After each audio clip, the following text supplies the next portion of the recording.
Hi, this is Max at South East Sailboats, and I'm going to show you how easy it is to fit our self-bailer springs. The standard bailer is fitted with a couple of rubber O-rings which degrade quite quickly over time, especially if you leave your self-bailer open.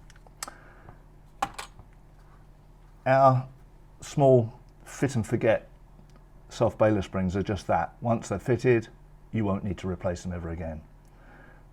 So in this short video, I'm going to show you step by step how to do it.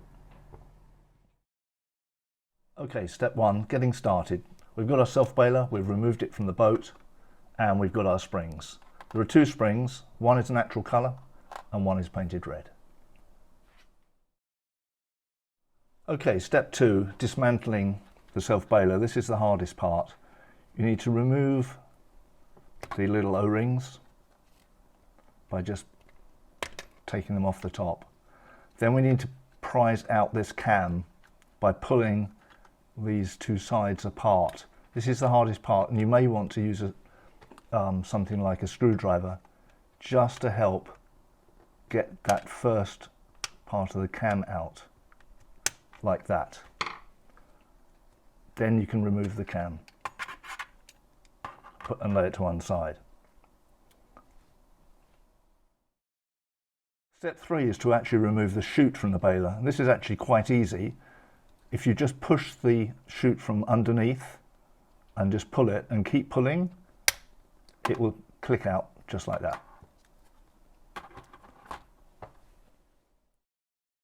So step four is just a checkpoint. We've got our two self-bailer springs, we've got our cam assembly, the self-bailer body, the chute, and the two O-rings that we're going to discard.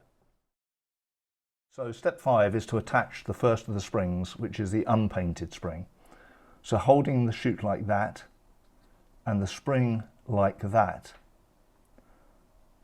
you hook the hole in the spring over the little lug on the side of the self-bailer until it clicks into place. Step six, we're going to attach the red painted spring. So turn the chute over and do the same thing on this side. Hook the spring over the lug on the side of the bailer, chute, and it will click into place like that. Step seven is to position the springs in the right place. So you rotate the spring until it's underneath the little lug on the side of the chute. So it looks like that on the unpainted side and looks like that on the painted side. Step eight is to put the chute back into its original position, but with the springs on it.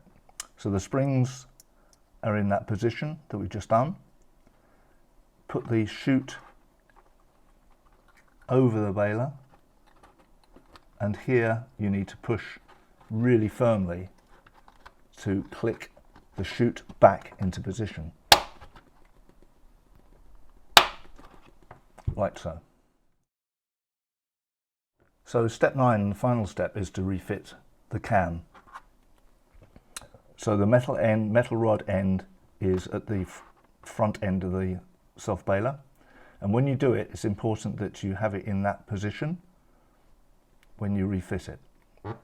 So again, this is quite tricky, but push the chute down, insert the cam into one side of the self-bailer, force the other side apart, and push it in. And that's it, all fitted. The springs are in position and the self-bailer operates beautifully. All you need to do now is refit the self-bailer to your boat, remembering to apply some sealant around the fixing hole.